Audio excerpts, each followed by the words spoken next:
Estás escuchando Informe Enigma en el 102.7 de la FM, Radio Playa Daro, con Jorge Ríos. Sucesos extraños. Fenómenos paranormales. Experiencias increíbles contadas en primera persona. Un viaje a través de la historia a lugares que nunca habrías imaginado.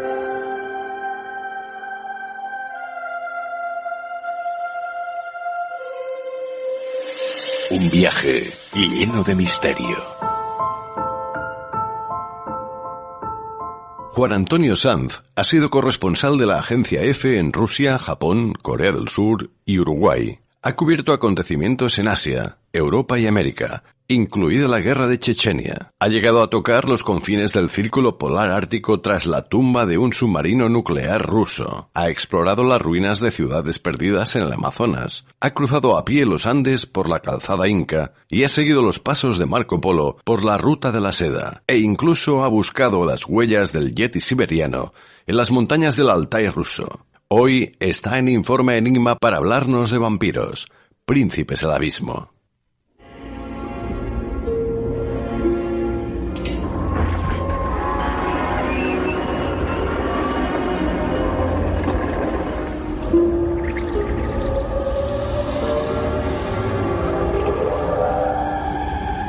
Bienvenido a mi morada.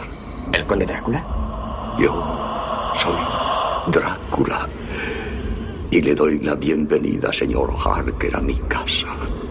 Mi querido Jonathan lleva fuera casi una semana. Y aunque me desilusionó que no pudiéramos casarnos antes de su partida, me alegra de que le hayan mandado a esa misión tan importante.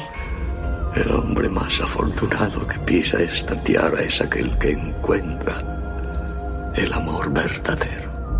Vamos a casarnos en cuanto yo regrese. ¿Está usted casado, conde? Lo estuve hace tiempo. Parece que ha pasado una eternidad. El conde ha insistido en que permanezca un mes para educarle en las costumbres inglesas. No puedo decir más, excepto que te amo. Usted notará muchas cosas extrañas. Ya he visto demasiadas cosas extrañas aquí. Perdone mi ignorancia. He llegado recientemente del extranjero y no conozco su ciudad. Drácula me ha dejado con estas mujeres, estos diablos del abismo. Me drenan la sangre para mantenerme débil, apenas con vida, para que no pueda escapar. Estoy en camino para reunirme con él. Vamos a casarnos. No volveré a verte más.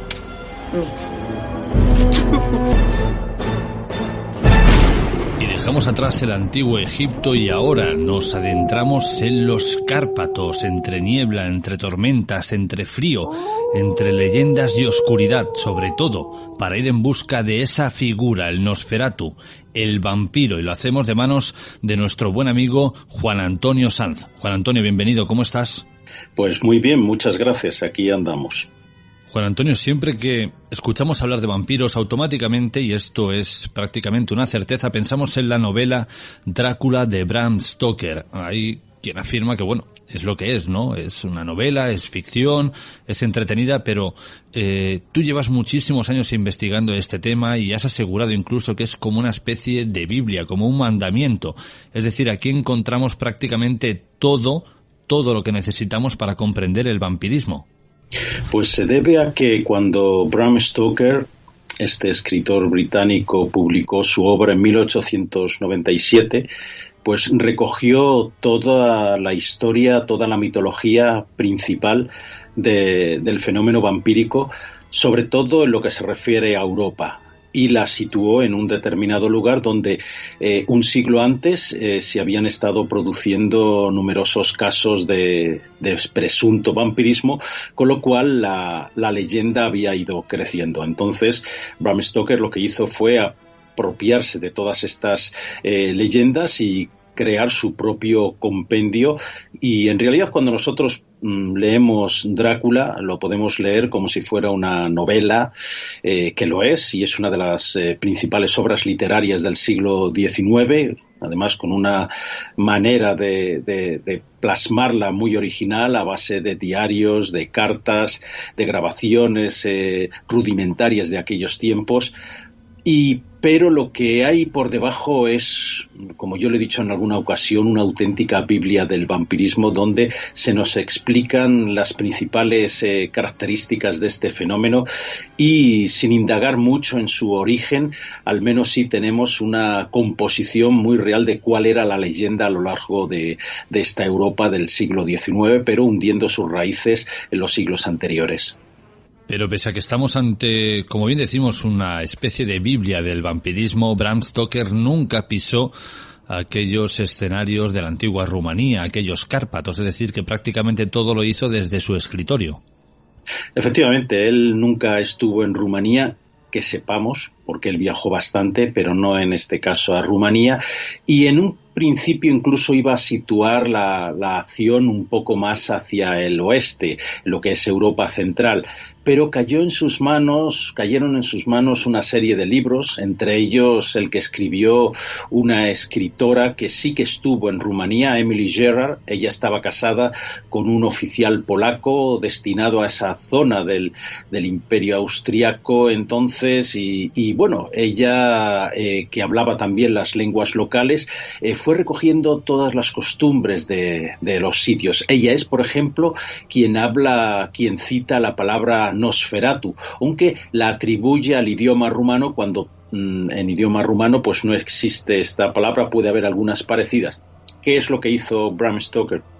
Pues en la Biblioteca de Londres y en otras series de bibliotecas en Inglaterra, estuvo mucho tiempo también escribiendo en un lugar cerca de York que se llama Whitby, donde se desarrolla además parte de la acción de Drácula. Pues ahí estuvo consultando numerosos volúmenes de gentes que habían estado por esa zona, y ahí también tuvo conocimiento del voivoda Vlad Tzepes, Vlad III, Vlad el Empalador. Vlad Tzepes en rumano es Vlad el Empalador, en quien no digamos que se inspiró, porque poco tiene que ver con los vampiros, la figura histórica de Vlad el Empalador, pero sí que lo utilizó como una especie de pretexto para situar en Rumanía, en los Cárpatos, en Transilvania y Valaquia, la historia de Drácula, de esta gran novela. Has dicho un nombre clave, Vlad Tepes el Empalador, porque hay quien asegura que la figura del mítico Drácula de Bram Stoker está inspirada en este príncipe rumano. Pero ¿quién era el señor Vlad Tepes? Bueno, Vlad III era uno de estos príncipes que se encontraban en la frontera entre lo que era el Imperio Austriaco y el Imperio Otomano. Estamos hablando del siglo XV, finales del siglo XV, y cuando los turcos trataban de llegar de adentrarse en el territorio europeo. Esta zona es muy montañosa, todo lo que son los grandes Cárpatos, pero es un paso fundamental para llegar al corazón de Europa, y desde allí poder incluso alcanzar Alemania, y más allá hubiera podido llegar por el este hasta Francia. Digamos que era un lugar, era un tapón, era una zona de contención donde estos príncipes, ayudados de ciertos guerreros paisanos, guerreros campesinos, los Hajduk, se ocuparon de molestar bastante al avance del Imperio Otomano. Ahí estaba Vlad, que fue uno de estos voivodas, de estos príncipes, no de mucha mayor importancia que algún otro, pero sin embargo en lo que sí que resaltó fue en la crueldad que utilizó para detener el avance turco en diferentes batallas, muy dado a la lucha también de guerrillas, pues derrotó algunas de estos componentes militares turcos, y no había otra mejor forma que detener la llegada de los siguientes que empalando a decenas de miles de soldados en auténticos bosques de empalados, vivientes, gritando y pudriéndose después al sol de Rumanía. Pero vamos, no fue lo único. Él también empaló a sus propios connacionales cuando entendía que podría haber algún tipo de revuelta que llevara a amenazar esa unidad que propugnaba por la fuerza. ¿Qué sucede? Esto lo lee someramente Bram Stoker y se basa. Hay 2 citas, sin embargo, nada más en la novela que aludan a Vlad el Empalador. Una es cuando el propio Drácula está hablando con Jonathan Harker y habla de aquel antepasado suyo que cruzó el Danubio y que tomó una fortaleza de los turcos. Está hablando de él mismo presuntamente en tercera persona. Y después, mucho más fino, es cuando uno de los protagonistas de la novela, estamos hablando del cazador de vampiros, el filósofo, doctor, naturalista y muchas otras cosas más, Abraham Van Helsing. Él se refiere a Drácula como aquel príncipe valaco que hizo frente a los turcos y de alguna manera pues tomó en contacto con la magia negra. Él define a Drácula como un mago negro y por tanto aquí tenemos una de las tesis que además yo subrayo en mi libro Vampiros, Príncipes del Abismo, en el que dice que la magia negra está muy ligada al vampirismo, que muchos de estos vampiros que supuestamente acosaron a la población europea a lo largo de todos los siglos, pues se han encontrado rastros desde la Edad Media de este tipo de vampiro antropológico y folclórico, pues en realidad podían ser personas, magos, hechiceros que al morir se transformaron en este truculento ser. ¿Y es cierto, Juan Antonio, que a día de hoy el señor Empalador es considerado un héroe en Rumanía? Sí, es así. Y además has de tener cuidado cuando identificas a Vlad Tepes con Drácula. Ellos, por supuesto, lo niegan, hoy día ya saben que fue Bram Stoker el que utilizó esto, pero desde luego lo que también se oponen es a que se le considere como un asesino de población, como un genocida, como prácticamente fue, de ser ciertos todos los testimonios que de sajones y de rusos, por ejemplo, nos han ido llegando de gentes de la época. Cuando en Brasov, por ejemplo, que es una de las ciudades de Transilvania, levantó otro de estos bosques de empalados con gentes del lugar. Cómo construyó su castillo Poenari en las montañas a base de esclavizar y torturar y masacrar a los prisioneros que construyeron el castillo. No solo es una cuestión de que él empalara a la gente, también la desollaba, la hervía viva. Según estos relatos, tenemos además un montón de manuscritos con dibujos que han ido impresiones de aquella época y que nos muestran a un Vlad muy salvaje al que odiaban los turcos. Precisamente él se había educado con los turcos porque su padre, Vlad II, le había mandado a la corte otomana, pues bien como rehén o bien como una manera de que él estudiara quién podría ser en un futuro su más feroz enemigo, que así lo fue. Finalmente cayó en una emboscada, no se sabe bien si fue orquestada por algún traidor o que fue un accidente, pero según parece su cabeza acabó en Estambul, en alguna de las recintos del Topkapi, de este palacio que hay en Estambul, podría estar escondida, y el resto de su cuerpo también supuestamente se enterró en el monasterio de Snagov, que está cerca de Bucarest. Allí también fui a buscar, aunque otras gentes dicen que no, que ahí cuando lo exhumaron solo había los huesos de un caballo y poco más. No se sabe a ciencia cierta. Hay incluso algunas teorías casi descabelladas, aunque no tanto, de que podría estar en una tumba que hay en Nápoles y demás. Estamos ya entrando en el terreno de la leyenda, pero lo que es cierto es que Vlad Tepes es considerado como uno de los hombres de los paladines que defendieron la independencia de esa zona respecto a los turcos. Uno de los paladines que utilizó ese salvajismo para parar precisamente el avance otomano. Es una figura muy, muy interesante Y bueno, de ahí viene el nombre Drácula. En realidad su padre se llamaba Vlad Dracul, tenía el sobrenombre, porque era miembro de la Orden del Dragón que había sido creada en 1408 por el príncipe Segismundo de Hungría, y él se llamó Vlad Dracula. Dracula es hijo de Dracul, aunque hay también algunas referencias que dicen que no es dragón a lo que se refiere el término Dracul, sino diablo, y eso ya tendría algunas connotaciones que nos acerca mucho más al sentido literario de este personaje y también folclórico. Hablamos de la crueldad de empalar, pero es que hay historiadores que aseguran que esto era algo no habitual, pero sí normal en aquel contexto histórico, en aquella época, en aquel momento. No hay que entender en qué situación se encontraban, pero imaginaros vosotros, querida audiencia, llegar a un lugar, querer atacar una aldea, un pueblo y encontrar a cientos o miles de personas empaladas y vivas, porque esto es otro mito. Siempre no sea la literatura o el cine nos pinta una imagen de que la gente fallece al momento, y no era así. Lo hacían de tal forma que el reo o la persona que habían apresado y habían empalado podía estar 2 o 3 días viva, gritando, agonizando, sangrando. Imaginaros encontraros todo aquello. Bueno, pues qué sensación causaba en el enemigo, que diera la vuelta y huyera despavorido, ¿no? Claro, podemos imaginarnos a un ejército avanzando poco a poco y de pronto se oía un susurro, un murmullo en donde debería haber un bosque que había sido talado, y según iban acercándose ya les llegaba el hedor de los cuerpos, algunos en descomposición y otros a base de los excrementos, la sangre que caía de esos postes. Tenemos que tener en cuenta cómo se empalaba.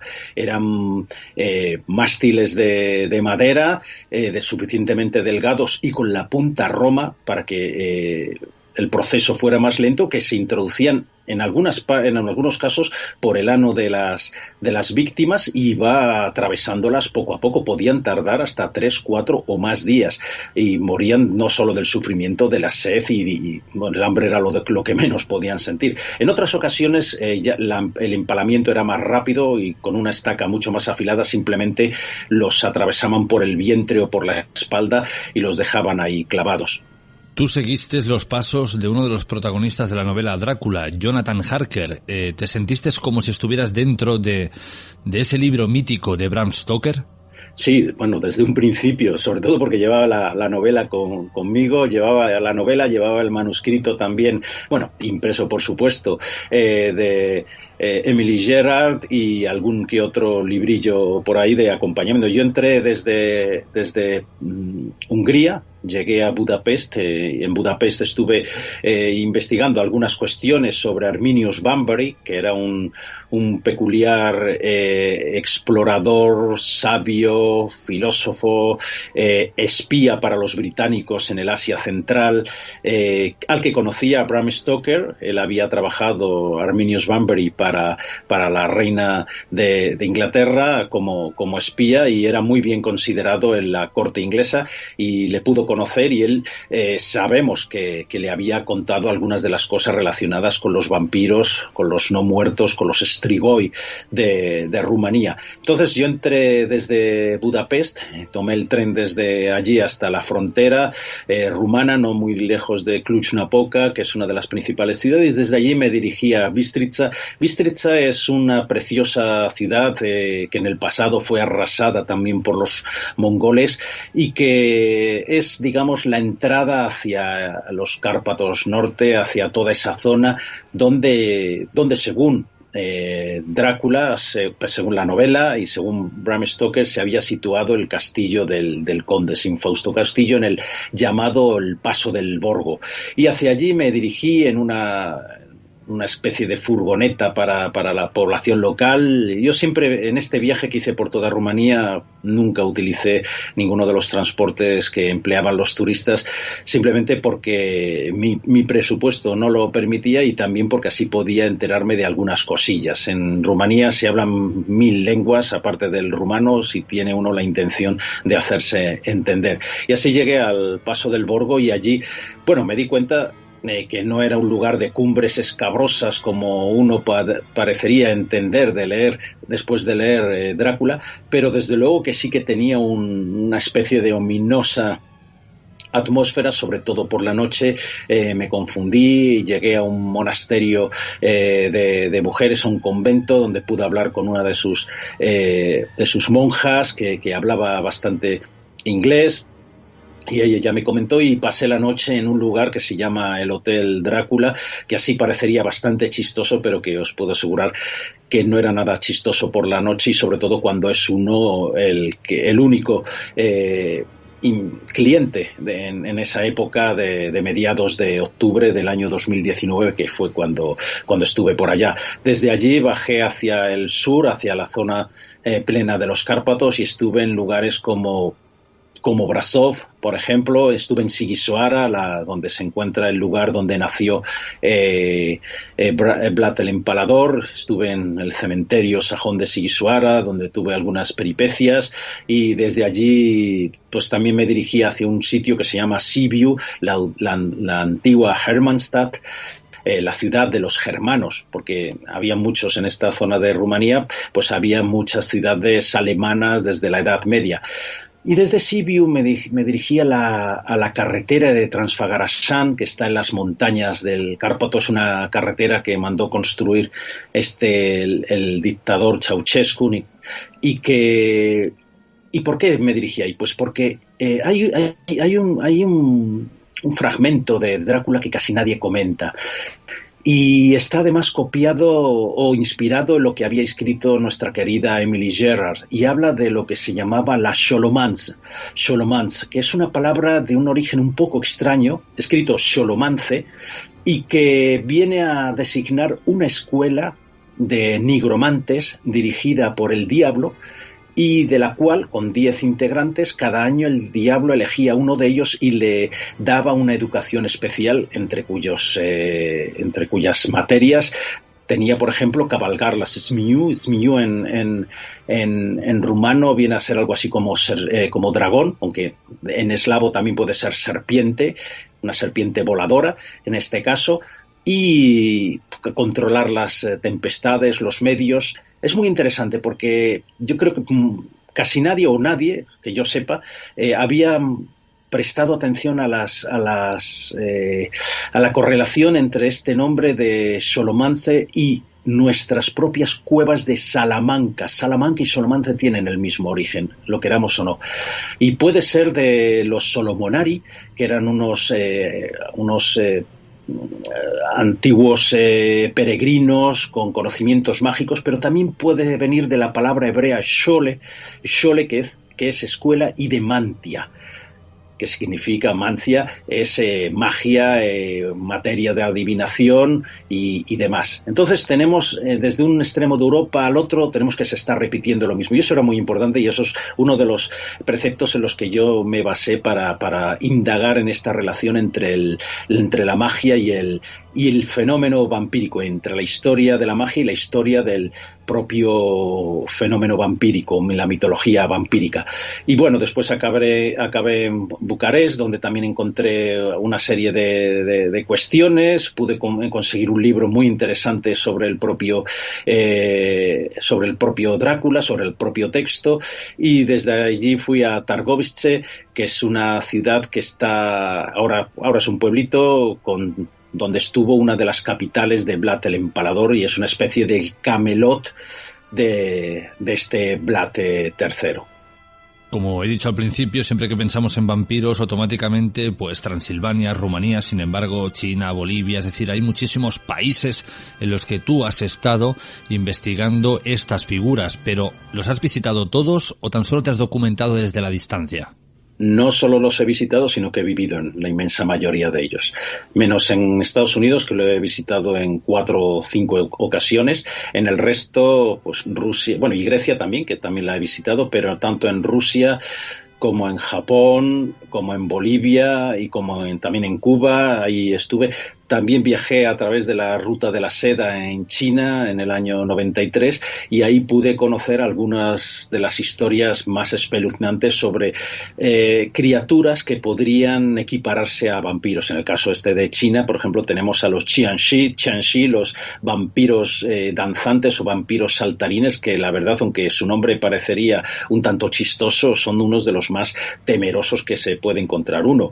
En Japón, por ejemplo, donde viví 2 años y medio trabajando para la agencia F, yo era el delegado allí, pues tuve oportunidad de escuchar las leyendas sobre los Chikininki, sobre los Kitsune y sobre los Kappa, seres que se alimentan de la sangre de sus víctimas y que son bastante también horripilantes y en los que la gente local, bueno, pues lo cita como una serie de mitos, pero no es tan sencillo. Hay muchos templos a lo largo del país. Tuve la oportunidad de viajar por el sur, en la península de Ki, de monasterio en monasterio por las montañas y la verdad fue muy en Koyasan, por ejemplo.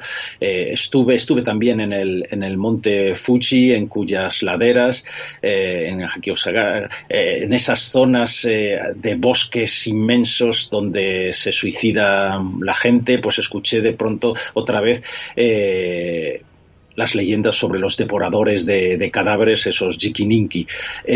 Después en Bolivia tuve la oportunidad de vivir casi 4 años y trabajé allí para la cooperación española. Viajé mucho por todo el país, pero sobre todo fue en los Andes cuando también escuché leyendas sobre los Antahuaya del lago Titicaca o los temibles Apchanchu, esos vampiros muy parecidos además a esta manera de representarlos de Europa. Es muy posible que con la invasión o con la llegada de la colonia española pues se trajeran estas leyendas, pero allí está. Yo he estado cruzando los Andes por el paso Takeshi de los incas y en una de las aldeas, en la aldea en la que nos quedamos a pasar la noche, mi buen amigo Gabriel Barceló, fotógrafo, y yo pues escuchamos de palabras de una de las poquísimas habitantes del lugar, una anciana llamada doña Julia, nos contó sobre esos seres que bajaban de las colinas. También en otro sitio como Pampa Belén, en la orilla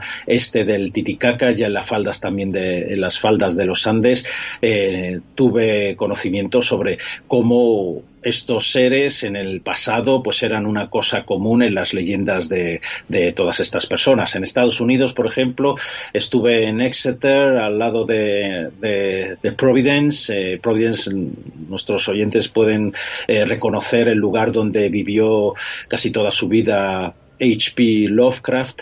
Es una zona llena de leyendas. Pues ahí escuché sobre Marcy Lina Brown. En 1892 protagonizó, después de morir, uno de los casos de vampirismo más truculentos y más conocidos de Estados Unidos. Estamos hablando de 1892, no de principios del siglo XVIII, cuando se dieron las supuestas epidemias vampíricas en Centro Europa.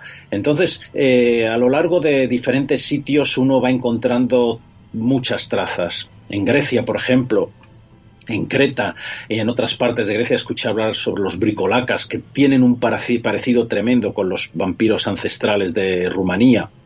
En Rusia igual, con los Upir o los Vui o los Burdalak, otro tipo de vampiros rusos y del norte de Ucrania. Esta leyenda se repite por todo el mundo.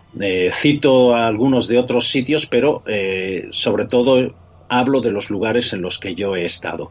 Ahora recientemente pues acabo de andar en octubre por otras zonas de Centro Europa, Eslovaquia, la República Checa, y ahí he escuchado de pues otros nombres y otros lugares también en el sur de Alemania, aunque eso no lo meto en el libro. Escuché sobre los Nachsacher, que son los masticadores de mortajas. Es otro tipo de vampiro que, bueno, en algún texto que elabore en un próximo futuro pues también podré hablar de ellos. Yo soy Drácula. Mucho gusto en conocerle. No sé qué ha pasado con el cochero, ni con mi equipaje, ni, bueno, con todo esto.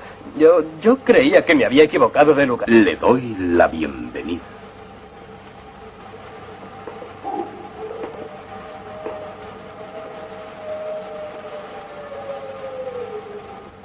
Escúcheles. Los niños de la noche. ¡Qué música la suya!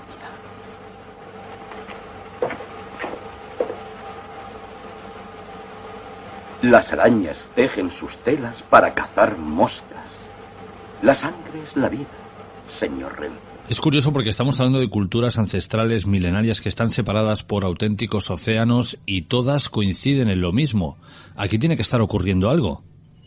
Pues sí, pero además es que si rascamos en nuestra propia historia, en la historia, por no ir más lejos del Mediterráneo, tenemos a las lamias, las empusas, los larvae, que son seres vampíricos que se remontan a la época de Grecia y de Roma. Pero incluso si rascamos más profundos y cavamos aún en nuestros conocimientos de las leyendas y de los textos más antiguos, tenemos, por ejemplo, a la diosa Sekhmet, de cabeza de león de los egipcios, y ahí están esos papiros que nos hablan cómo la diosa Sekhmet fue utilizada por los dioses ante una rebelión de los humanos para aplastarla, y cómo esta diosa Sekhmet caminaba entre los hombres y bebía su sangre, como dice casi literalmente ese texto. Finalmente, cuando vio que se estaba cargando a casi toda la raza humana, tuvieron que engañarla con una mezcla de cerveza y un líquido rojo para que dejara en paz a las personas y que pudieran quedar algunos. Pero no solo ahí, tenemos textos judíos que nos hablan de Lilith, la primera mujer antes de Eva, aquella mujer que fue creada también, según esas leyendas judías, a partir del barro y no de una costilla de Adán, aquella que se creía igual que Adán y que cuando hacían el amor quería estar encima de él y él no lo consintió y fue expulsada del paraíso. Aquella Lilith que se unió a los demonios y que engendró con ellos otros demonios de quienes se dice que pudieron ser los primeros vampiros. Lilith, que también, según otras versiones, mantuvo contacto carnal con Caín, y de ahí también pudieron surgir otras razas de vampiros. Son muchas leyendas las que hay y que nos hablan de una estirpe que precisamente tiene todas las características de este ser espeluznante que maltrata nuestras pesadillas, que utiliza la sangre o la esencia vital del hombre pues para poder perdurar y para traspasar esas barreras entre la vida y la muerte. Esa es la característica principal, por ejemplo, de los vampiros en Europa. Un muerto se convierte en no muerto y desde ahí atraviesa el espejo que hay entre la vida y de los vivos, donde están los vivos, y la zona de los muertos, el inframundo, y a través de la sangre pues puede participar de las delicias de la carne y del ser viviente. Juan Antonio, ¿y por qué tiene el ser humano tanto temor a los vampiros, al vampirismo en general? Pues porque la esencia del mito del vampiro está en el miedo que provoca. Y según Bram Stoker, la fuerza de los vampiros está en que nadie cree en ellos. Pero no es así. Hay mucha gente que cree en ellos. Me gustaría citar, por ejemplo, a Stephen King, cuando él habla de que los monstruos son reales y los fantasmas también. Viven dentro de nosotros y a veces ganan. Es decir, es una creencia que está tan arraigada en el ser humano que en algunas ocasiones incluso traspasa ese nivel del cuento, de la leyenda, y de pronto aparece como algo muy real. Y ahí en el libro cuento esas historias referentes a las plagas, a las epidemias de vampiros entre el año 1715 más o menos a 1700, un poquito antes de 1740, en lo que era el norte de Serbia, en el Banato de Timisoara, en Rumanía, también en algunas zonas de Bohemia, de Moravia, en lo que es hoy día Chequia, también en zonas de Eslovaquia que antes estaban bajo el dominio húngaro, y con casos registrados en los anales administrativos de Viena, del Imperio Austriaco. Eso es muy interesante porque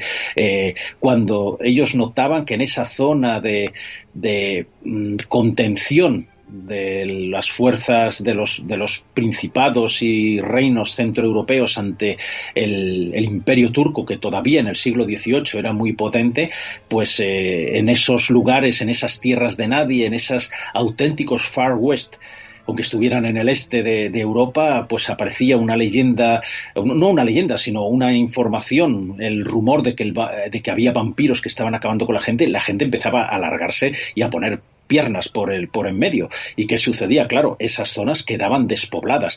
¿Podrían ser quizá los propios turcos quienes desde el otro lado de la frontera propagaban estos rumores y que aprovechaban que hubiera determinadas enfermedades, normalmente enfermedades respiratorias, y esto es muy importante por lo que voy a decir a continuación? Pues es posible que todo fuera así, pero lo curioso es que se destacaron fuerzas militares al mando de doctores militares, o sea, eran gente que no tenían ni una pizca de superstición en sus mochilas, y ahí tuvieron que llevar a cabo rituales de profanación de tumbas, de exhumación de cadáveres y de aniquilamiento real de personas, cortando cabezas, destripando, sacando corazón, quemándolo todo, como se estaba haciendo desde hacía muchas décadas, incluso muchos siglos, como se siguió haciendo en el siglo XIX y después en el siglo XX. Es decir, los vampiros eran algo real para las gentes de estos lugares, y por tanto era necesario de alguna manera atajarlos, y nada mejor que seguir simplemente las costumbres locales. La alternativa era que de pronto todos estos haiduks o haiduques, como se dice en español, pues que eran los campesinos guerreros, los campesinos guardianes de las fronteras, una especie de cosacos del suroeste de la zona donde está hoy día la zona cosaca, en realidad en los norte de los Balcanes y centro Europa, pues que toda esta gente se marcharan de ahí y se largaran y pudieran empezar a llegar pueblos musulmanes y tal que lo fueran ocupando, como sucedió en el caso de Bosnia. ¿Podríamos decir, Juan Antonio, que el vampirismo es una búsqueda de la vida eterna? Más que inmortal, es el eterno, y viene dado de sus características. No puede morir porque está ya muerto, pero es un no muerto. Me parecería una paradoja, pero no es así. Estamos hablando de gentes que murieron en su momento, por tanto ya no están vivas, y que son reanimadas de alguna forma, o bien por un encantamiento, o bien porque se ha producido alguna vulneración de los ritos funerarios, o por mil y una causas a lo largo de la historia de estas gentes. Hubo uno de los grandes upirólogos que yo menciono, el otro es el propio Bram Stoker, y también el abad Calmet. El abad Calmet publicó en 1746 su Tratado de los vampiros, que es uno de los mejores compendios y que habla precisamente de esas epidemias vampíricas de las que he citado yo. Pero hubo uno, Auguste Montag Summers, inglés del siglo pasado, del siglo XX, que posiblemente fue el mejor compilador de historias de vampiros, mucho mejor que Stoker y mucho mejor, desde luego, que Calmet. Y él definía así a los vampiros. Decía: el rasgo más peculiar del vampiro es su capacidad para reanimar un cuerpo muerto, que adopta ciertas propiedades místicas como su discernibilidad, su sutileza y su incorrupción temporal. Y ahí tenemos lo que has preguntado, su incorrupción temporal. El vampiro está muerto y no puede pudrirse. Es muy interesante. Por tanto, en principio no puede ser matado, pero sí puede ser aniquilado. Y ahí estaban todas estas ceremonias para desenterrar a los muertos, o por ejemplo los supuestos vampiros que estaban enterrados, o las que hacían algunos grupos especiales, algunos clanes especiales de cazadores de vampiros, lo que se llamaba entonces los mutiladores de cadáveres, y eran clanes gitanos que a lo largo de todo lo que era el Banato de Timisoara, que está en el oeste, suroeste de Rumanía, el norte de Serbia, algunas zonas de Croacia, también en Hungría, pues se dedicaban a acudir a aquellos lugares, a aquellas aldeas donde se habían detectado algunas muertes no naturales, y en las que ellos llevaron a cabo sus rituales, que consistían en la exhumación del cadáver, el estacamiento no tanto para matar o para cavar, sino para sujetarlo a la tierra. Se le arrancaba el corazón, el hígado en algunas ocasiones, si era reciente se reducía a cenizas, y en algunas ocasiones se bebía por parte de los presuntamente enfermos de vampirismo, que todavía no habían muerto, se le cortaba la cabeza, y esta es una de las peculiaridades más importantes. Un vampiro no muere por estacamiento, sino después de que le cortan la cabeza, y eso lo comenta Bram Stoker en Drácula. Lo que decía antes de las enfermedades, la cuestión es que los síntomas en todas estas epidemias vampíricas, los síntomas, por ejemplo, que reflejó en su momento el caso que he citado antes en Exeter, en Rhode Island, de Mercy Lina Brown, es que sufrían de unas enfermedades respiratorias, sentían que el vampiro por la noche les visitaba y les absorbía la energía, no les dejaba respirar. Entonces, el vampirismo está directamente asociado a zonas donde ha habido tuberculosis o ha habido otras epidemias de este tipo. Si el COVID hubiera surgido en aquella época, no tengo duda alguna de que habría sido tratado como una epidemia vampírica en determinadas zonas de Europa. Al comienzo de nuestra charla hemos hecho una especie de interrelación entre el vampirismo y la magia, y a mí automáticamente me ha venido a la cabeza el vudú, como con ciertas prácticas o ciertos rituales la persona parece que pierde el control sobre sí misma. ¿Hablaríamos de algo parecido, Juan Antonio? Bueno, el zombie es otra cosa. El zombie es un no muerto que no tiene conciencia, un muerto que se levanta. El vampiro es un ser malvado por excelencia, que busca en la sangre su manera de perpetuarse y sabe lo que tiene que hacer. Un zombie, en principio, y estamos hablando de todas las leyendas y tal, puede ser utilizado para trabajar y por parte de quienes les someten a la ceremonia de vudú. Prueba tú a poner a trabajar a un vampiro, lo vas a llevar muy claro, si es que hubieran existido, desde luego. Pero sobre todo el vampiro es un ser que busca perdurar a lo largo del tiempo sacando la esencia de los otros, que no quiere decir aniquilándoles o matándoles. Entonces, bueno, es un elemento bastante distinto, y digamos que estaría en un estadio superior dentro de los supuestos depredadores del ser humano. No obstante, sí que es cierto que en algunos casos, sobre todo en el este de Europa, algunos de estos vampiros, lo que más nos parecen son zombies, por su aspecto de cadáveres casi reanimados. Desde luego, en las antiguas leyendas, en las antiguas crónicas, lo que no va a parecer un zombie, o sea, un vampiro, perdón, es con el aspecto de uno de estos protagonistas de Crepúsculo, o con el aspecto saludable y sonrosado de Brad Pitt en Entrevista con el vampiro. Los vampiros son deleznables en todas estas leyendas, apestan y dan bastante miedo. Por ejemplo, como los vampiros chinos, son horripilantes de ver a primera vista. Aquí, Juan Antonio, hay una gran confusión, porque cuando volvemos a hablar de vampiros, la gente siempre piensa en Drácula de Bram Stoker, en estas figuras, elegantes, bien peinadas, educadas. Sin embargo, sabemos que la figura realmente del vampiro es un ser monstruoso, apestoso, deleznable. Es decir, que aquí de nuevo nos han vuelto a vender una película. Totalmente diferente. Vamos a ver, la gente dice, no, yo he leído Drácula y lo que más me gusta es la historia de amor que subyace detrás de la novela. No, mentira. En la novela no hay ninguna historia de amor, ninguna. Mina no se enamora de Drácula, y en la novela Drácula es un ser al que le apesta el aliento, lo dice Harker, lo describe, que tiene pelos en las manos, y que sí que es cierto que después va adquiriendo una apariencia un tanto más humana, pero lo que quiere es dominar a Mina, lo mismo que hizo con Lucy, con la que tienen que acabar los cazadores de vampiros encabezados por Van Helsing.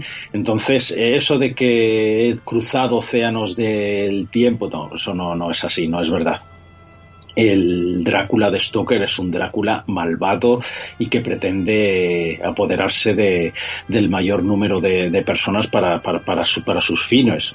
La única película quizá que tiene un mayor acercamiento a la historia de Drácula y al fenómeno del vampirismo es el Nosferatu de Friedrich Wilhelm Murnau, de 1922. Ese Nosferatu, ese Nosoferus, el que trae la plaga, sí que es un auténtico vampiro y sí que se asemeja más. Incluso es más espeluznante que el Drácula de Stoker. Pero desde luego no el Drácula interpretado en el Drácula de Coppola, no es precisamente. Aún así, para mí es una película que me encanta y me gusta mucho. Entrevista con el vampiro también me parece una película muy interesante, y muchas más. De Crepúsculo no puedo decir lo mismo, pero bueno, son películas y por tanto uno hace la interpretación, el director que quiere, y puede hacer lo que quiera.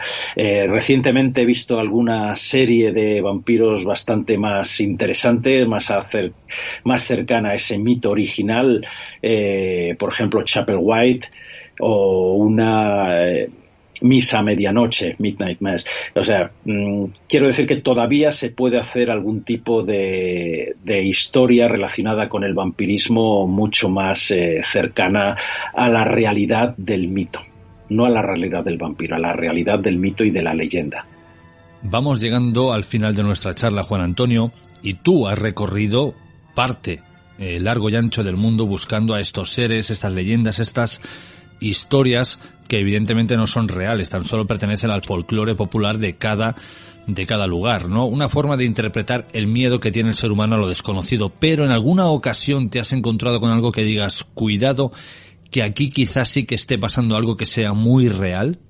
Nunca me he planteado que existan los vampiros, pero sí que sé que la fuerza de la leyenda puede hacer que en determinados lugares las cosas no parezcan tan sencillas.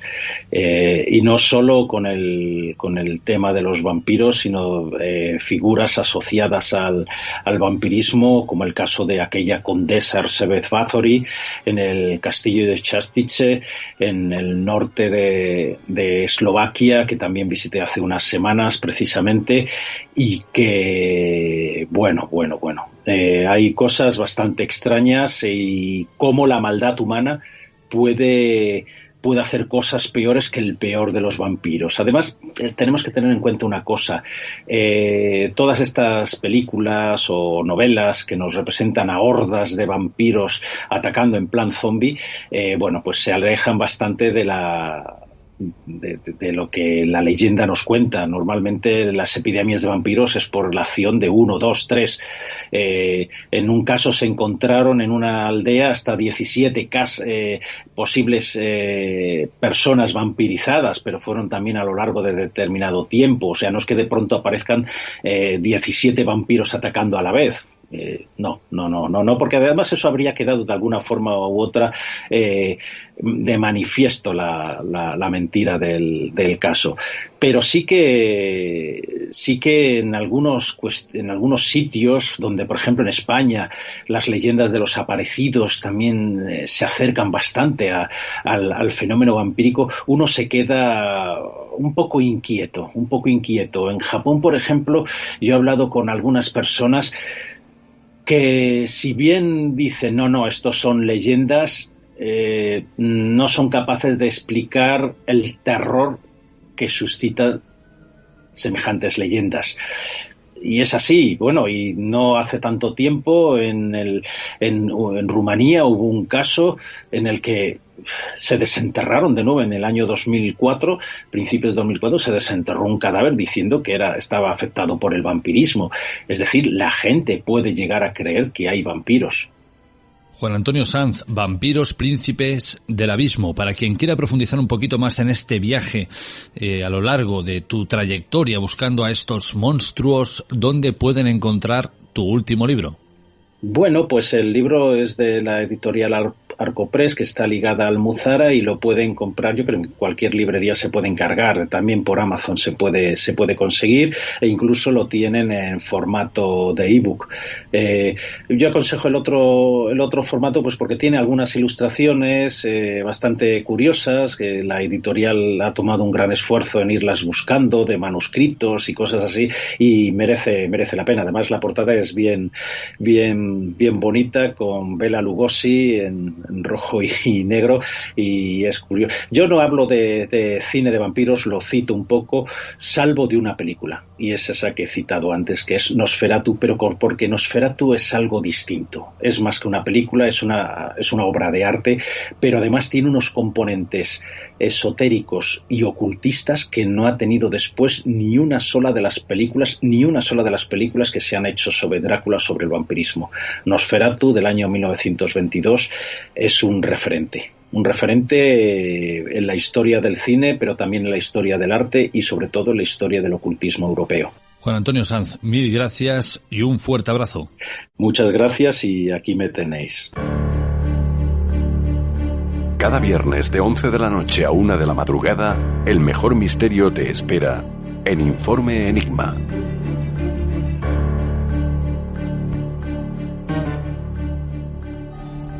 «20 puertas hacia el más allá».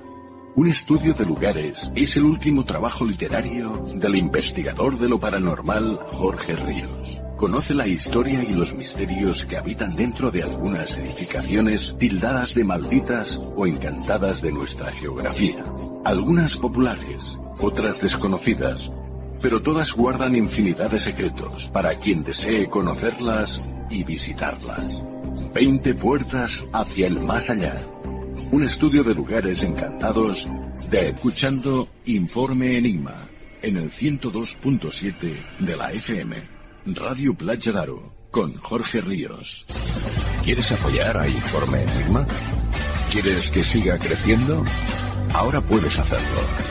Tan solo tienes que ir a la interfaz principal de Informe Enigma en iVoox y entrar en la opción habilitada en azul que pone Apoyar. Una vez aquí, escoge la opción que mejor se adecue a ti. Muchas gracias por tu apoyo. Las tendencias van y vienen, pero lo importante es encontrar tu estilo. Por eso en Verde Limón Palamós trabajamos cada día con ese objetivo. Visita nuestra tienda de moda situada en la Plaza d'Alzabras número 1 en Palamós y te asesoraremos para conseguir tu mejor esencia.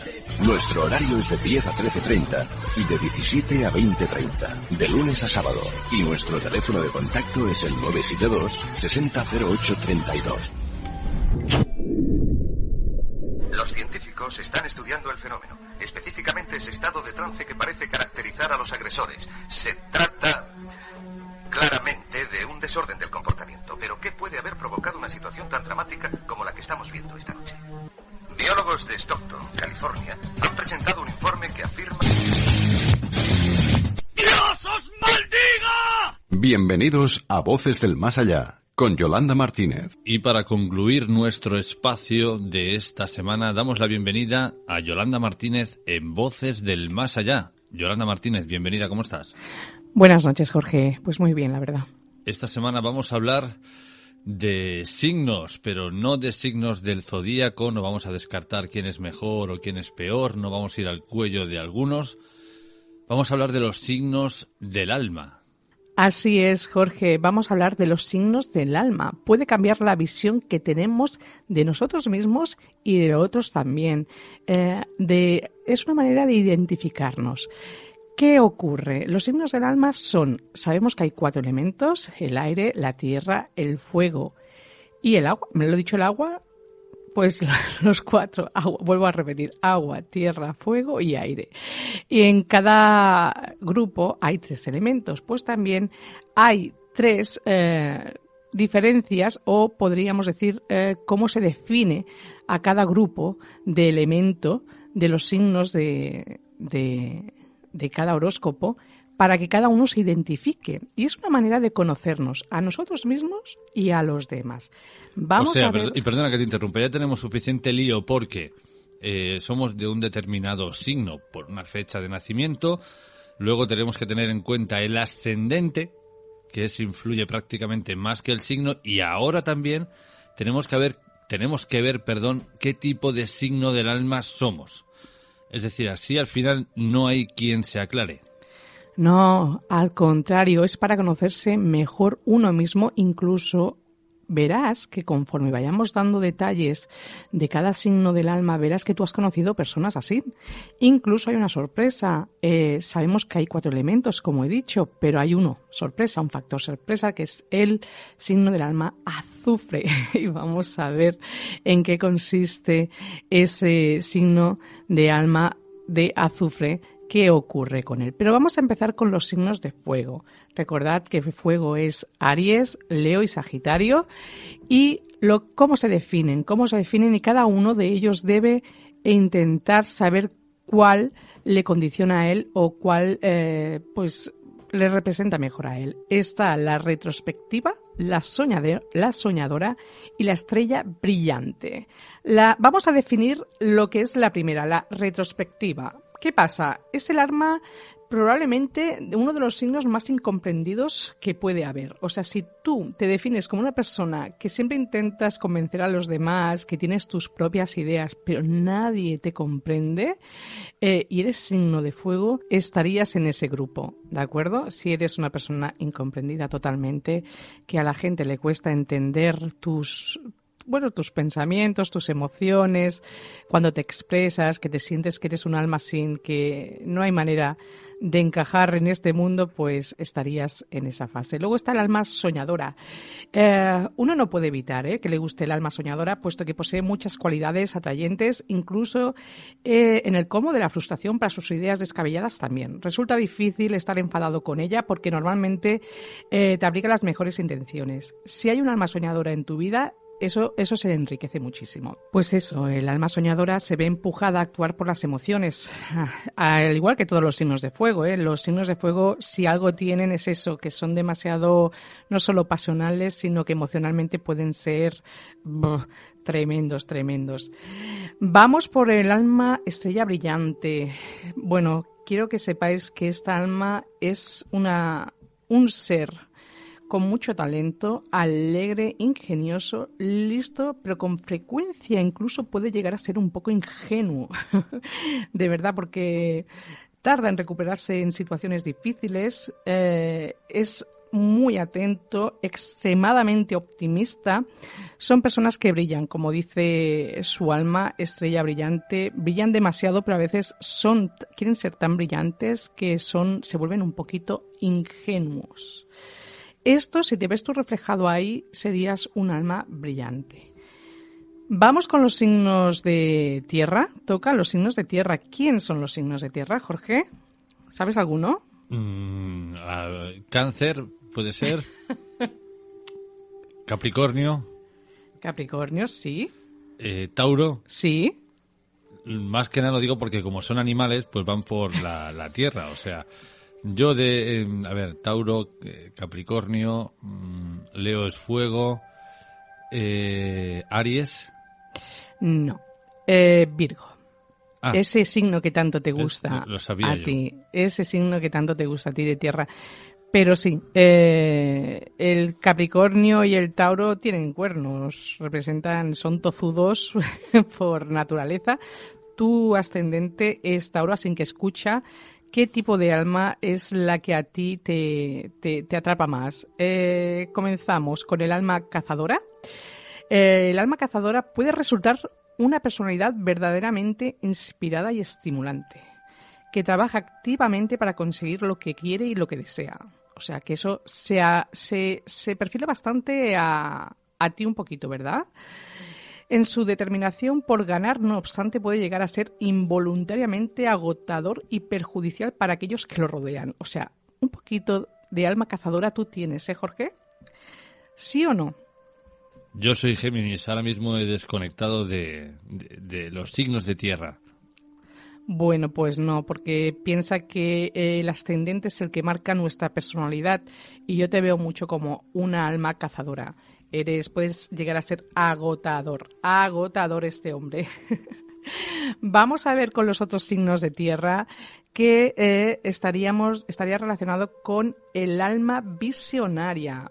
Bueno, estos son muy buenos porque tienen un buen instinto y no confían fácilmente en los demás y sus instintos es intuitiva, comprensiva, compasiva, empática, suelen ser una buena sanadora, o sea, personas que pueden llegar a sanar. Los que tienen alma visionaria, estos signos de tierra, que por cierto los hay muchos, a pesar de ser signos de tierra, son personas que tienen un don muy especial, tanto para sanar, incluso para tener también capacidades psíquicas en el alma visionaria.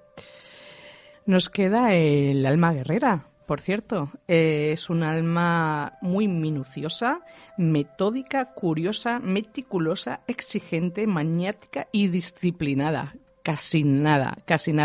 Fíjate, si estuvieras enfrente de una guerra, sería una de las almas que te llevarías para una batalla. Son almas de verdad que saben luchar y saben exactamente por qué causa y son muy justas. Si tú te identificas con esta alma, Jorge, pues ya sabes. Yo soy cazador, guerrero y visionario a la vez. Lo tengo todo. Tienes un poquito de todo, ¿eh? Sí, la verdad es que sí, tengo un poquito. Y también del otro, aquel que era estrella o brillante, yo lo tengo todo. Perfecto. Nos vamos a ir a los signos de aire. Jorge, esto sí que sabrás cuáles son, ¿no? Géminis, Cáncer. No. El Cáncer es de agua. Pues ya está, Géminis solo. Solo. Pues Libra también. Y Acuario. Eso es signo que siempre, no sé por qué me lo meten en el signo de agua. Quizá porque empieza por aqua, que significa agua. Igual que Acuario, no, porque ven un acuario y se imaginan que son de agua. Claro, pues los Piscis y los Acuarios juntos. Claro, peces, pues acuario, no. Para todo que dentro, veas agua. que no. Acuario es un signo de aire. Así que ellos entrarán en estos grupos que cada uno se identifique de la mejor manera. Vamos primero. El que repartió los signos lo hizo fatal. Pues esto viene de ahí arriba, que lo pues sepas. Mal. Que sepas que todas las almas tenemos que traer un signo del zodiaco, que es lo que nos define, y luego nuestro ascendente, muy importante, que siempre he dicho que nos define la personalidad. Y sería muy bueno que comenzaréis a saber qué ascendente es, porque cuando comencemos a dar una lectura para el 2022 para cada signo, pues es muy importante que sepáis también vuestro ascendente, porque así podréis escuchar los dos y podréis captar más cosas. Podría haber puesto algo más acorde al... Por ejemplo, signos de aire, ¿no? Pues una paloma, la gaviota, el águila, no sé. Signos de tierra ya está bien, pues Leo, Escorpio, Tauro, Aries. De agua, Piscis, no sé, Pulpo. Poner nombres que vayan... No, pero aquí mezclamos todo y no, la gente se lía. Mira, Jorge, yo creo que el alma viajera a ti te va a venir muy bien. Entonces soy un cazador, guerrero, visionario y ahora viajero también. Pero es que esta ya verás como sí. Mira, explorador y buen contador de historias. Se trata de un signo soñador y puede ver su verdadero viajero y explorador de tierras extrañas. O sea, es una persona que te gusta explorar. ¿Eso te suena un poquito a ti o no? Bastante, diría que bastante. Fíjate que tienden a dejar a un lado los asuntos emocionales, enterrando pasivamente la cabeza en la arena con la esperanza de que los problemas sencillamente desaparezcan. Como un avestruz. Sí, pero tú eres un poco avestruz. Sí. ¿Y sabes lo que le pasa en las relaciones al alma viajera? Le gusta enamorarse, pero cuando la primera flor se marchita, ya está a punto para volver a enamorarse de la siguiente. Claro, porque vamos polinizando el mundo, vamos repartiendo amor entre todas aquellas personas que lo necesitan. Deberíais estarnos agradecidos. ¿Sabes cuáles son los peligros de esta alma viajera? Que es la insensibilidad involuntaria hacia los sentimientos de su pareja. Rechaza afrontar las cuestiones emocionales, pensar que la hierba puede ser más verde en otra parte cuando no es así. O sea, Bueno, pero recuerda que yo tengo el ascendente Tauro, con lo cual esto tampoco es... Eso no te ha gustado mucho, ¿no? No es un definitivo, es algo así por encima. Eso no le ha gustado, porque yo creo que aquí sabía que esta le iba a ver, al ver el explorador, digo, esta le va a venir muy bien a Jorge. Vamos por el alma profeta, otro signo de aire. Vamos a ver si también te identificas un poquito. Va a ver si tú vas a tenerlos un poquito de todos, ¿eh? El profeta es quizás el signo más gentil del cúmulo de almas, con buenas intenciones hacia todo el mundo. ¿Vale? Tiene mucha fe en la gente, lo que frecuentemente puede llevarle a la decepción y la infelicidad personal. ¿Qué te parece este alma? No, conmigo no va. No, no va nada contigo. Fíjate, para el alma profeta la familia es lo más importante. Necesita una pareja a quien también le guste la vida familiar y que participe activamente en el cuidado de los hijos. A ver, en eso somos todos los que somos padres, nos gusta eso, pero no te veo yo, no. ¿Y sabes los peligros de este alma profeta? Que se sienten atraídos por los que podríamos denominar almas problemáticas. O sea, que son almas que parece ser que les atraen mucho las almas problemáticas. Eso nos ha pasado a todos, ¿eh? Yo les llamo almas tóxicas. Quizá tú sí tengas algo de esto, porque hasta ahora solo atraes a los problemáticos. Vamos, que a ti te vaya bien ahora no quiere decir que en el pasado no hayas conocido alguna alma problemática o, como yo les llamo, tóxicas. Vamos con el siguiente. Vamos con otro signo de aire y terminamos con este, es el alma buscadora. No, me he equivocado, perdón. Sería el alma recién nacida. El alma recién nacida. Bonita alma esta, ¿eh? Esta alma es extremadamente acomodadizada, lo cual puede suponer un problema para otros signos de alma. En ocasiones se encuentra difícil tomar decisiones, sobre todo importantes, y con frecuencia delegará en su pareja más fuerte. Es impulsivo y enamoradizo. De estos hay muchos por ahí, ¿eh? Estos signos de aire suelen ser así, ¿eh? ¿Qué le pasa? Los peligros que tiene es no prestar atención y dejarse llevar por sus propias actividades en su deseo de complacer y ser complacido. El alma recién nacida tiene tendencia a pasar por alto sus instintos y en ocasiones juzgar equivocadamente de carácter de otras personas. O sea, que son personas que tal vez sean un poquito, como te diría yo, que de seguida te etiquetan, ¿vale? Las personas que etiquetan fácilmente o que porque eres de una manera pues ya te encasillan y bueno, juzgan un poquito. Pero es un alma muy bonita esta, el alma recién nacida, y entra en el grupo de las almas de signos de aire. Bueno, que cada uno se identifique como pueda. Vamos por el alma buscadora. Aquí sí que vamos por el alma buscadora y ya entramos en los signos de agua. ¿Me los puedes decir, Jorge? Ahora sí, ¿eh? No te vayas a equivocar. Alguna hostia voy a meter. Acuario. Otra vez con el agua. Piscis. Espérate. Llevas metiéndote con él todo el año. Cáncer. Vale. El cangrejo. ¿Quién más me quedaría? No lo sé. Me queda uno que no sé. Es lo que te digo, los nombres no van acorde con el grupo. ¿Cuánto has dicho? Perdona que... Piscis y Cáncer. Vale. ¿Y el otro? Acuario no es. Mi hija. Leo. No, Leo es la mía. Tu hija, Leo. No sé. Chucky, no sé. Chucky.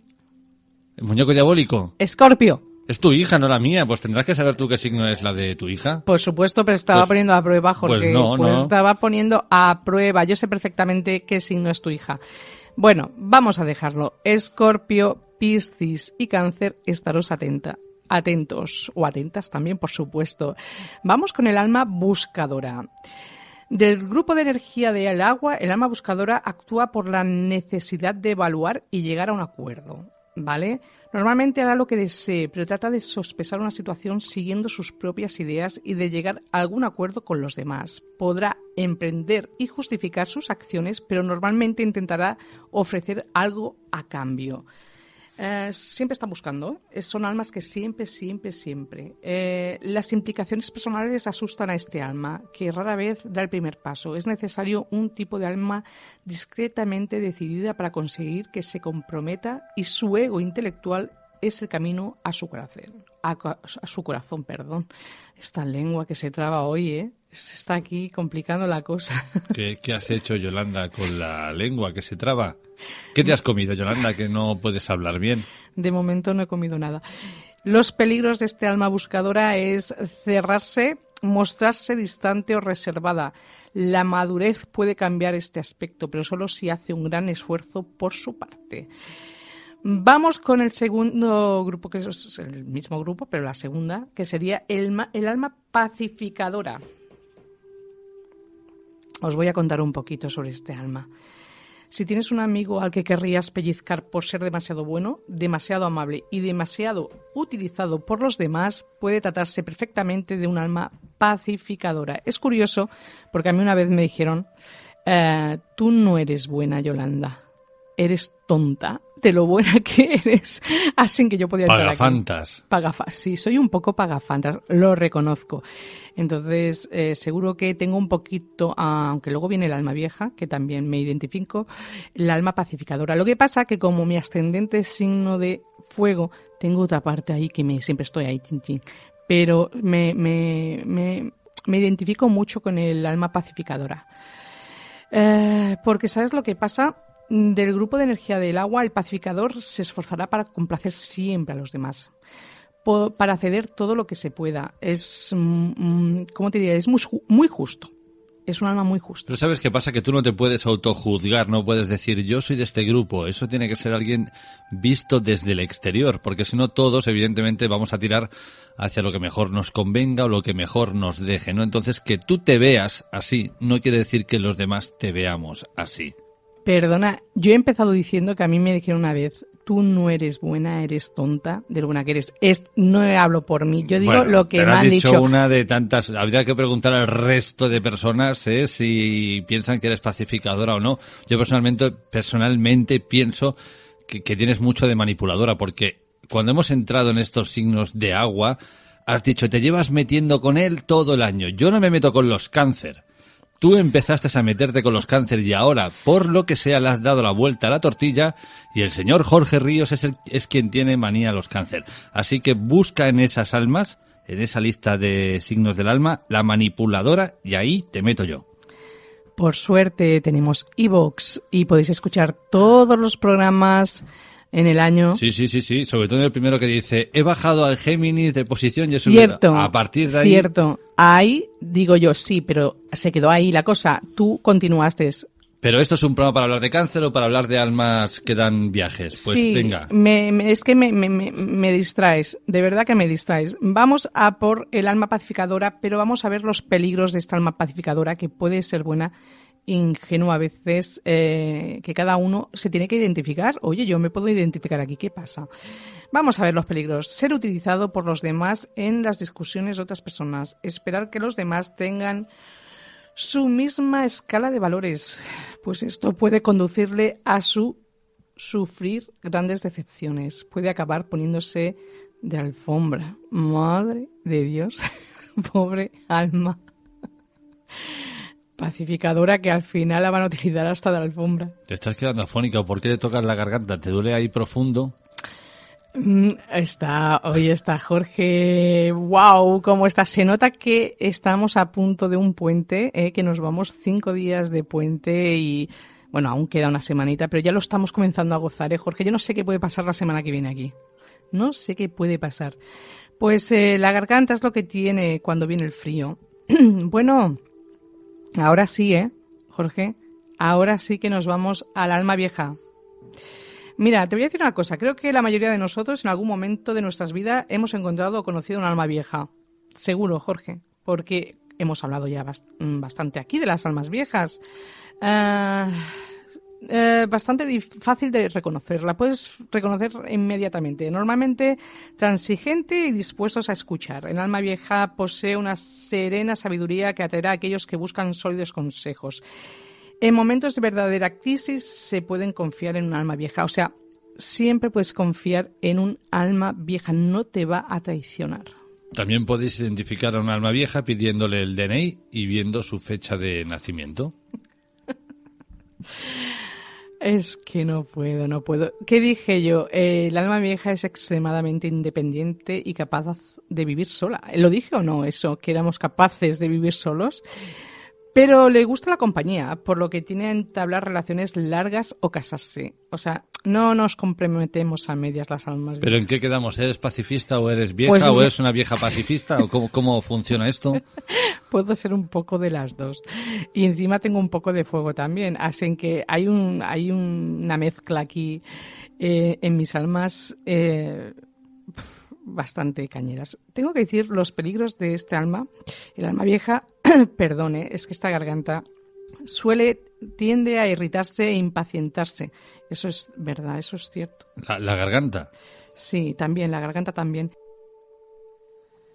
También frustrarse con facilidad, porque lo que percibe es como una conducta estúpida hacia los demás. O sea, puede ser un alma vieja que haya recorrido muchas vidas, pero hay cosas que el alma vieja no le puedes cambiar de opinión y pretende que los demás estén a la altura de sus principios. Eso es muy cierto, Jorge. Bueno, si tú lo dices, pues te tendremos que hacer caso, alma vieja pacifista, ¿no? Ahora te vas a quedar con ese mote. Ya no va a ser Voces del Más Allá con Yolanda Martínez, sino Voces del Más Allá con la vieja pacifista. Qué mono es. No me digáis que tiene, para ser ascendente Tauro, que son un poquito así, que les cuesta sacar las cosas, hay que ponerlos al límite, pues la verdad es que tiene sentido del humor el chico. ¿Vamos a por esa alma oscura, Jorge? Venga. Somos pocos los que nos atreveríamos a afirmar que conocemos un alma como esta, pero ¿cuántos conocemos? Yo ahora mismo, mira, hay gente que dice, puedo contar con una mano los amigos que tengo, incluso me sobran dedos, se suele decir eso, pues a mí me faltan manos, me faltan dedos para contar todas las almas oscuras que conozco. La verdad que por desgracia hay muchas. Vamos a dar bastante información sobre estas almas para que la gente... Me gustaría que uno mismo se pudiera identificar con esta alma. No ocurre nada, nunca es tarde para salir, como digo yo, del armario. Vamos allá. Aún así, no resultaría difícil estar seguros, ya que la naturaleza astuta de esta alma le ayuda a ocultarse, ¿vale? Suelen estar en oculto. Y rara vez seremos capaces de reconocerla, a menos o hasta que se abata sobre nosotros un terrible sombra oscura, momento en el que el daño ya estaría hecho. ¿Qué quiere decir? No te das cuenta, porque se suelen ocultar, que hasta que no te han hecho daño, estas almas permanecen ahí, como he dicho yo, ocultos en el armario. Cuando les da por salir, pues, ale, ¿qué te parece? Vamos a ver los rasgos del carácter del alma oscura para que se puedan identificar ellos mismos, o podéis vosotros mismos en casa identificarlos. Los rasgos que tienes es de malvada, siniestra, siempre enfrascada en oscuros pensamientos, hosca, enfadado, constantemente de un humor oscuro, hermético, misterioso, carente de luz, taimada, mezquina, extremadamente rencoroso, artera, aborrecible, desprecia todo lo que imita luz. O sea, viven en el lado oscuro. Nunca piensan en los demás, excepto en cómo utilizarlos. Es cruel, con mal corazón, malévolo, inmoral de conducta, abominable, perverso, demoníaco, insatisfecha, con súbitos estallidos de ira. Vamos... Nos hemos quedado a gusto. Pero en este grupo del azufre el alma es oscura, oscura, oscura. No hay como en las anteriores, ¿vale? Sino que los tres se definen así. Yo sé que es un alma cruel y que alguien se identifique así no lo va a hacer porque la gente no reconoce, pero son personas que han venido para hacer daño. Para hacer daño incluso contra, más quieras ir tú a la luz, o sea, es una persona muy espiritual, ellos van a intentar obstaculizar todo para que tú no llegues a tus objetivos en esta vida. Son personas que, como he dicho anteriormente, permanecen en oculto. No pueden ser las personas más amables y encantadoras al principio, pero no, todo es una tapadera.